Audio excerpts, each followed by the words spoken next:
Hello everyone, welcome back to Psychology 32, Lifespan Development, and today we're going to talk about Chapter 10, the play years, psychosocial development. One thing you might notice is that this slide deck looks a little bit different than your slide deck. I've made some edits and some revisions. I added one or two slides. I added a couple of different topics, so it might look a little bit different, but it's not sort of markedly different from your slide deck. So just take some notes off of this one, and you can always edit your slide deck as necessary. Okay? All right, we're going to talk about emotion regulation, Erikson's third stage, motivation, psychopathology, which is a fancy way of saying abnormal psychology, parenting styles, discipline, and gender development. Okay?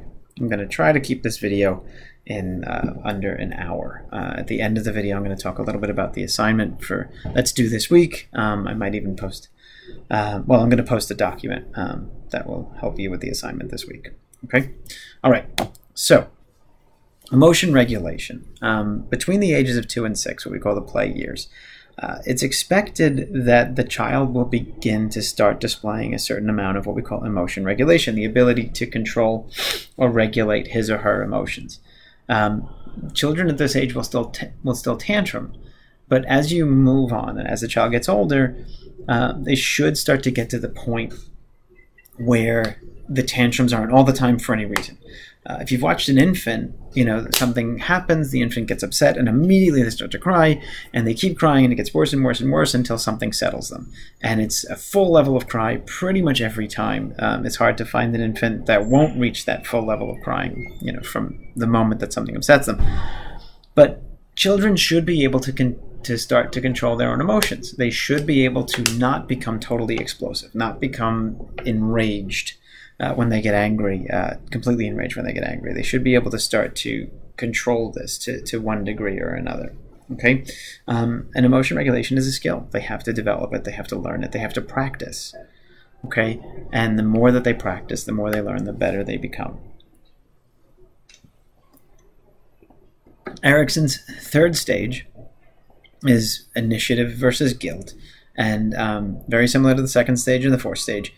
Basically, what's happening in the initiative versus guilt stage is that the child is trying new things, taking initiative, and if when they try these new things, they're allowed to try and they tend to succeed, assuming they're trying things that are age appropriate and level appropriate, they'll learn to take initiative because initiative will help them accomplish new things.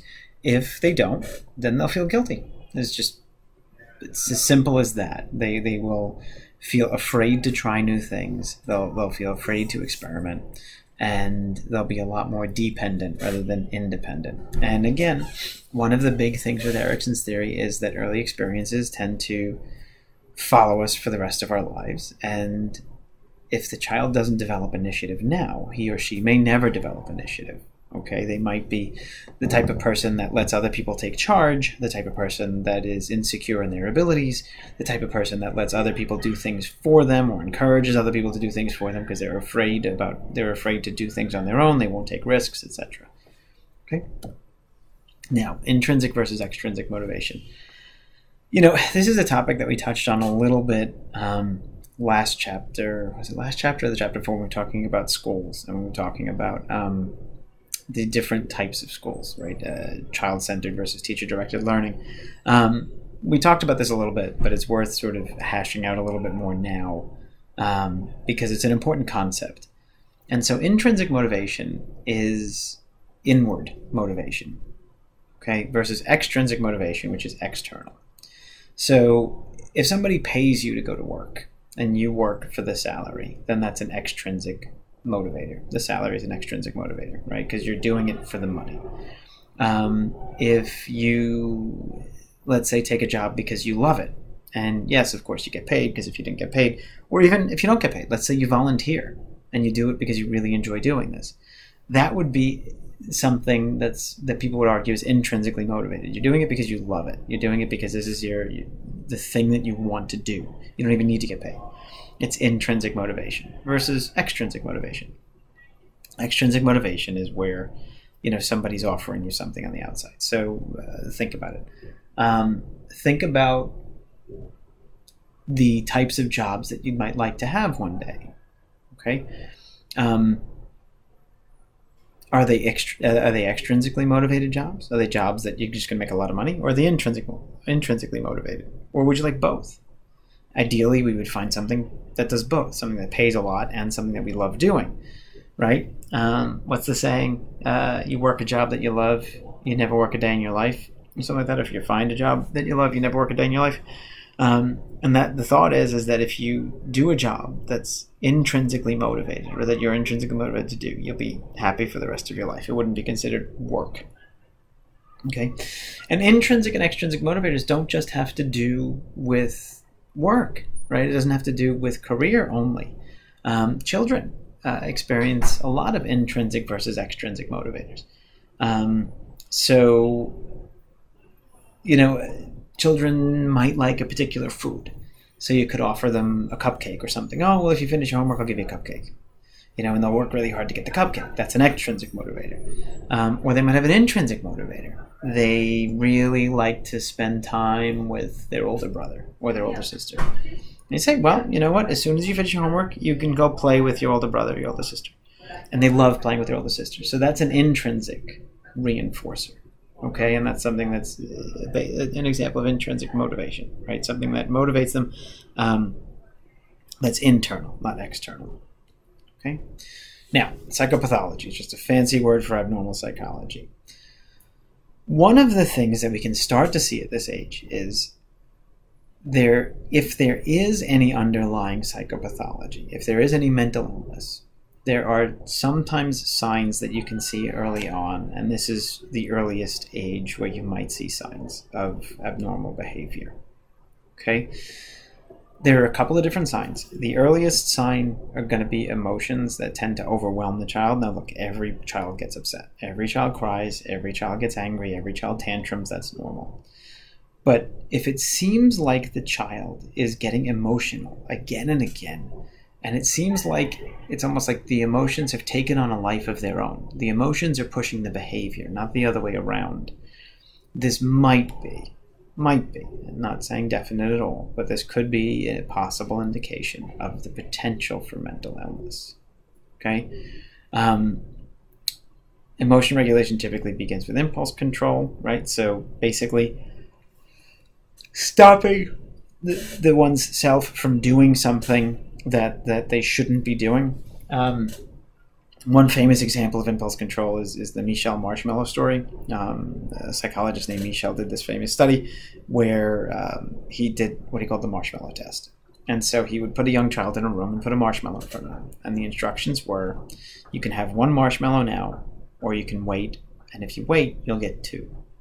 And they would leave the child in the room for an indeterminate amount of time and then see. And eventually, some of the children would take the marshmallow and eat it right away. And some of the children would leave it and then wait for the second one. When they got the second one, they would eat both. And it was argued that the children that could maintain and not take the first marshmallow would do better in life. And actually they did. There was a lot of research about their academic success and success in other areas of their lives. And these children who could wait, who demonstrated that impulse control tended to do much better later in life when it came to certain things than the ones who didn't. Okay? All right. So emotional balance versus imbalance, again, other demonstrations of possibility of psychopathology. Children that tend to be balanced more than they are imbalanced tend to be less likely to demonstrate psychopathology later in life. And then externalizing versus internalizing problems. You want a little bit of both. You want a child who externalizes certain things, meaning that they attribute what's happening to the outside world. So you don't want a child, let's say, if you have a family pet and the pet passes away, you don't want the child to blame themselves for that. Okay? Especially if the pet passes away for normal reasons, old age or health concerns, things like that. You don't want the child to sit there and say, if I was nicer to the pet, the pet wouldn't have passed away, because that's internalizing something that should be externalized. Externalizing is, look, this pet got older, they don't live forever, and ultimately this is what happens. It's a normal cycle of life, and it's sad, right? I'm going to miss them. I'm going to miss that pet forever. But ultimately, it's not my fault. Versus internalizing problems, right? There needs to be a certain level of internalization. That's normal, not too much, right? So you don't want them internalizing the pet issue because, again, that's not their fault. But at the same time, you do want them to internalize certain things. If the child sits there and starts stuffing paper, starts putting paper clips in outlets, hopefully not. You're not allowed to do that. Well, Jimmy told me to. It's not my fault. No. I don't care what Jimmy tells you. Mommy told you or Daddy told you not to do that, and you did it. You put the paper clips in the outlet, right? So, again, hopefully that never happens, right? But the expectation is that there's a certain amount of internalizing and a certain amount of externalizing, never too much of one or the other. Okay? Now, we talked about attachment styles, and so the flip side of that same coin is what we call parenting styles. Okay?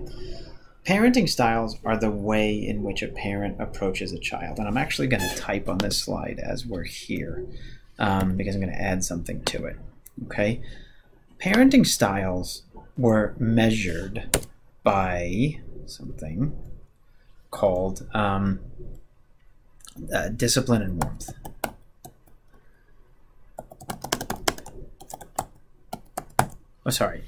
Warmth and control. Discipline, control, it's kind of the same thing.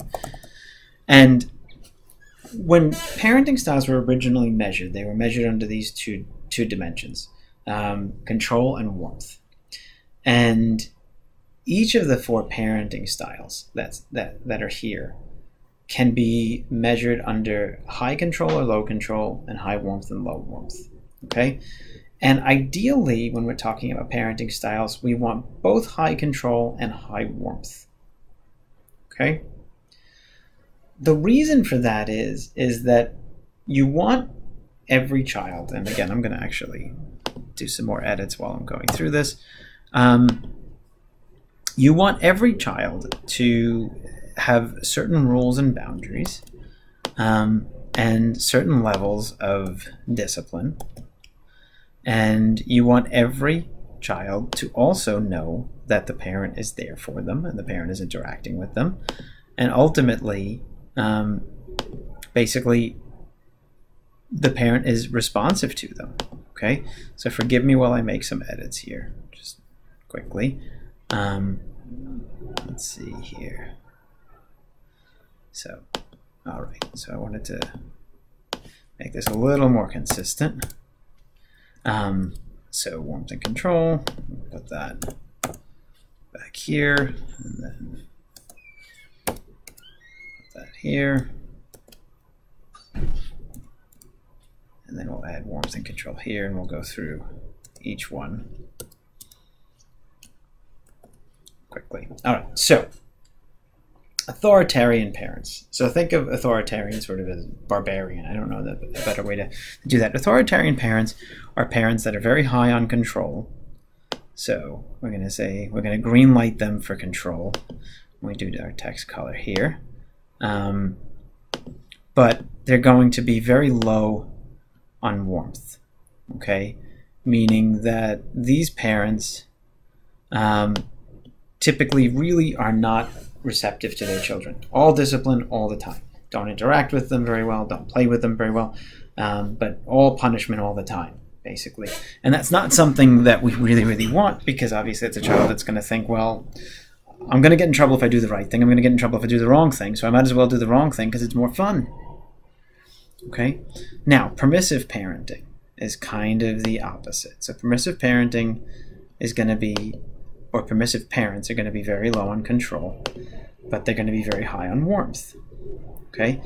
And you can imagine sort of what problems this causes, because the child that learns that they can do whatever the heck they want, and somebody's still going to be there with them, still going to be there to play with them and care about them. And I'm not saying you should ever show that you don't care about your child, right? Always show that you do care about the child. But at the same time, the child still needs boundaries. Right? The child still needs to know, hey, you can't push mommy down the stairs. It's not okay. I'll still love you. That doesn't mean I can't get mad at you. I can. That doesn't mean that I can't punish you. I can. But there are certain things you can do.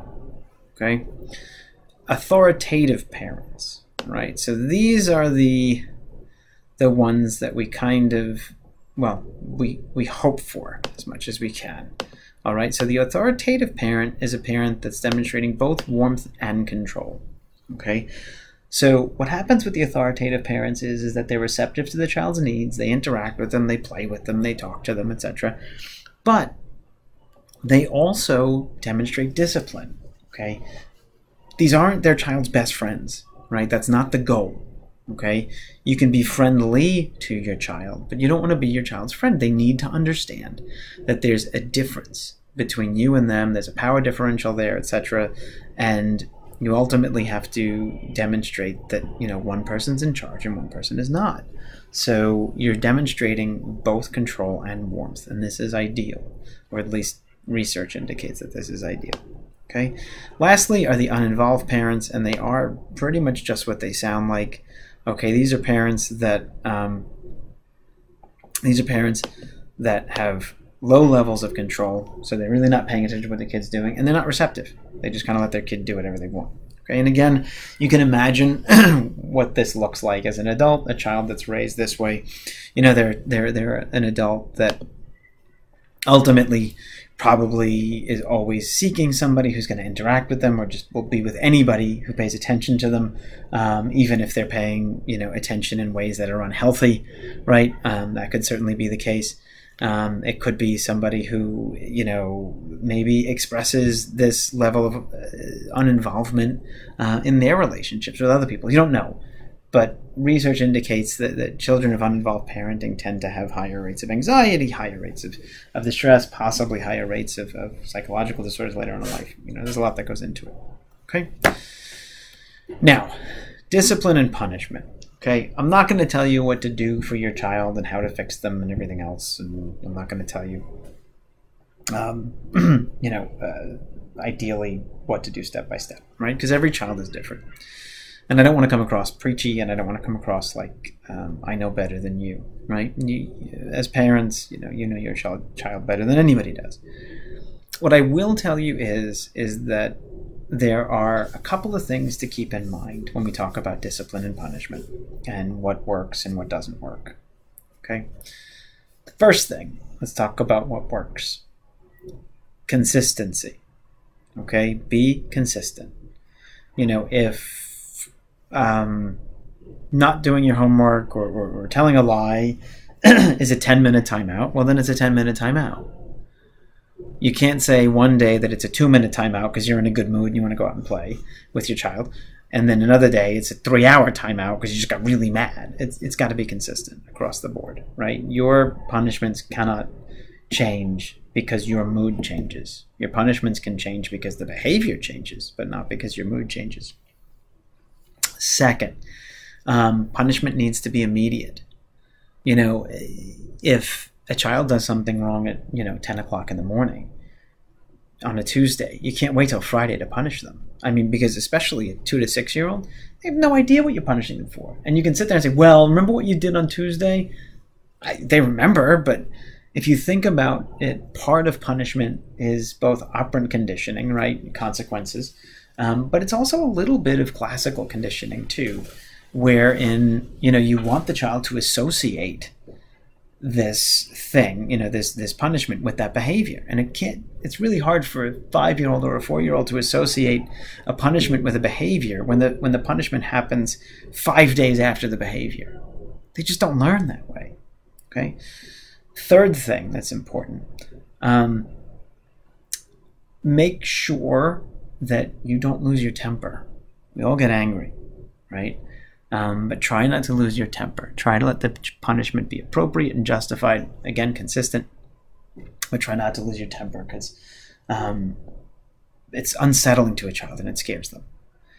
And you don't want a child to be scared. You want a child to know this is not okay. And knowing that something's not okay and being frightened are two different things. Children are frightened over a lot more things than they let on. And adding to that fear doesn't allow the child to connect with you very well as a parent. Okay? Another thing, we forget a lot of times as parents or as adults, it doesn't have to be a parent, but we forget a lot of times as adults that to tell a child what they're allowed to do. So a lot of the times what will happen is that, a child will play and they'll break something. And we'll say, well, what were you doing? Oh, I was taking my blocks and I was throwing them against the wall. And you'll say, well, why would you do that? You're punished. Why would you broke the wall. Do you understand? You broke the wall. And the child's genuinely confused. And you're looking and say, how could they not know this?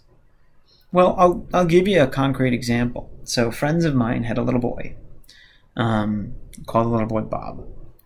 And they gave Bob a play area. And they said, this is your play area. You play here, you hang out here, you do whatever you want here. And it was an area in the basement that was separated from the rest of the house. It had soft mats in case the child fell down. It had child-sized chairs, a child-sized table. It had his Legos, it had crayons, it had everything else. And they said, go ahead, play here. And they had just recently redone the whole basement where the play area was. And he was playing one day on his own. And they had come back down to check on him. And they looked and he had drawn all over the walls. And they're like, what did you do? Bob, what did you do? And they were so mad at Bob. They were so mad at Bob. And what's the truth? Bob did exactly what they told him to do. They said, this is your area, do what you want. He wanted to draw on the walls. Fantastic. He did exactly what you told him to do. Okay, so one of the things to understand is that we as parents, we don't do a very good job at telling children what they can do. Right? We tell them what they can't, usually after they've done it. But we don't tell them that they can. And now, don't get me wrong. I'm not saying this is going to work every time. But what I am saying is that you can greatly reduce the amount of things your child does wrong if they know that these things are wrong. Kids purposely aren't out to get us. Okay? So that sometimes they're going to test you. Sometimes they will do things that they shouldn't do just to see what's going to happen. She said, don't do this. What's going to happen if I do? Well, let me try it and see. And so they're testing you not as a challenge. They're testing you because they want to find out what's going to happen next. Okay? All right. Next thing. What works and what doesn't work. So some newer research indicates that punishments actually don't work at all. And I won't say much more about that because I know people are going to have a strong reaction to that where they're going to say, well, what am I supposed to do? And you're telling, I was punished when I was a kid and that certainly helped. And yes, I'm just telling you what the research said. Newer research said that punishment doesn't seem to have a long-term lasting benefit or doesn't seem to create long-term behavior change. So what can you do? One thing that you can do, and it's a hard thing to do, is catch the child being good. Okay? And I'm not saying it's going to work every time. But if you see your child doing something that they're supposed to be doing, catch them doing that thing. And when they're doing it, reinforce that some way. Right? So if your child is playing nicely with blocks and you want the child to play by themselves nicely with blocks, when they're playing nicely with blocks, go on over and play with them. If they don't want to play with you, they will make it known. But most of the time, children do. And the child will learn playing with blocks is fun, and mommy can play with me, and daddy can play with me. And you know what? I enjoy it. And, you might not be able to play blocks with them next time, but the time after you might be able to. But think about it the other way. So the child's playing with blocks by themselves, and you're like, well, I don't want to bother them. They're finally quiet. They're finally behaving. And I don't want to bother them, and I'll leave them alone. Well, what's going to happen? Eventually they're going to get tired or frustrated or bored, and then they're going to tantrum, and they're going to act out. And then you're going to have to punish them. But what if you played with blocks with the child before they acted out, and then you noticed when the child was starting to get tired or frustrated, and then you did something else with them? Said, hey, okay, time to go for a nap, or time to do something different, before they got to that point of explosion. If you can intervene before, then there's no reason that you'll have to discipline after. Okay? So the things that work, right? Consistency. Right? The punishment should fit the crime. The punishment should be immediate. Give them clear rules and boundaries. Tell them what they're not only not allowed to do, but what they are allowed to do. And then also talk to them about, catch them being good. Okay? All right, let's talk about gender development a little bit, and then I'll end the video here. It'll be a little bit of a shorter one. But let's talk about gender development. The first thing I want to talk about is a little bit of vocabulary. I want to talk about the difference between sex and gender. Okay? Sex is defined by the physical parts that you have. Okay? So males, sex, have penis, testicles, prostate, etc. Females, sex, have vagina, ovaries, uterus, fallopian tubes, etc. Okay? That is sex. That's not gender. All right? Gender is going to be, in essence, your socially defined roles as far as male or female.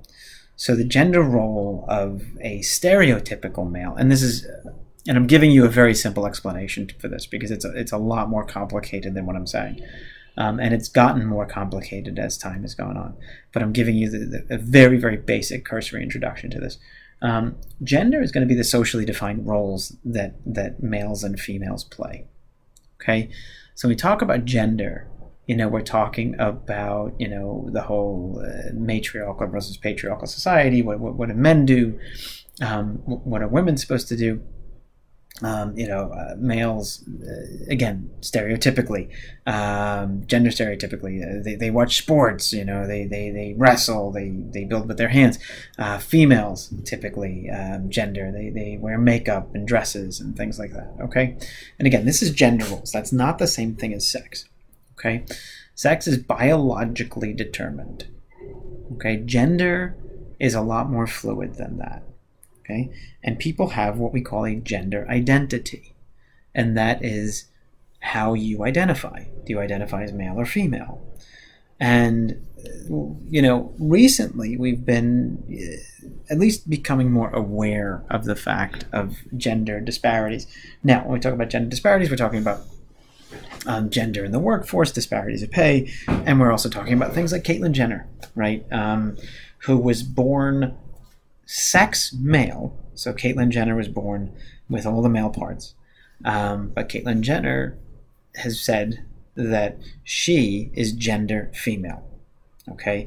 She feels like a woman, and she is a woman inside. And she's saying she's always been a woman, she's just had to hide it. Because it was embarrassing. Think about it this way. Think about it as though she was born a woman, but with a penis. And so everybody just assumed she was a guy, even though she was a woman. Okay?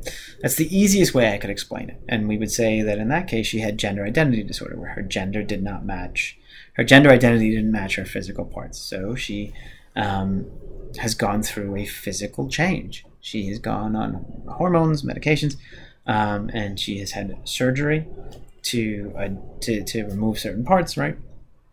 And to make her physical sex match her gender.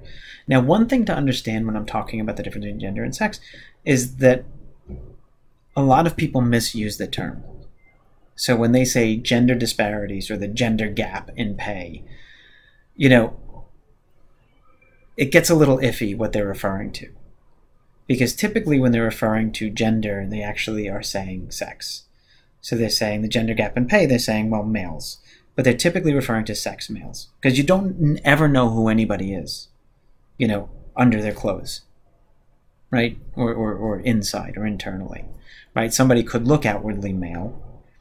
And again, when their appearance of being male is going to be that gender role, that gender appearance. Or they can look outwardly female, and we're talking about their gender roles, dress, makeup, longer hair, etc. But what is their sex? Their sex might not match. Ideally, your gender and your sex match. And people will even say that there's more than two genders, right? And again, I'm certainly not an expert on it, so I don't want to go too far beyond what I'm telling you now because I don't want to misrepresent or say something that's wrong. But understand that sex are going to be the physical parts and gender is going to be sort of what's inside, internally, how you identify, okay? Gender identities, so who you are inside, they tend to develop very, very early on. And most of the research, or pretty much all the research, basically says that your gender identity for most people is stable. Now, there are people who are gender fluid, which means in certain circumstances their gender changes, or certain times their gender changes. But for most of us, our gender is stable and consistent throughout our entire lives, and our gender identity forms very, very early. And there are articles on top of articles where we talk about children, little children. I'm talking about between the ages of 3 and 4, that that might be born sex male and identify as gender female, and they just are, and there's nothing that we can do to change that. Now that's different from a little boy that kind of likes to put on mommy's nightgowns and things like that, and maybe even play with lipstick or play with nail polish and stuff like that. That's different. Playing with that stuff because it's colorful and it's fun and it's interesting and it's unique is very different than the understanding. I don't want to say deciding because gender is not really a choice. It's very different than knowing that the gender that people think you are is not your gender. Okay? Again, I don't want to talk too much more about that because I'm far from an expert in gender identity studies and gender issues. So I don't want to go too much beyond that. So we'll stop there. But that's it for this chapter. This is a little bit of a shorter one, and they'll tend to get faster as we go on because a lot of the foundations we've learned earlier.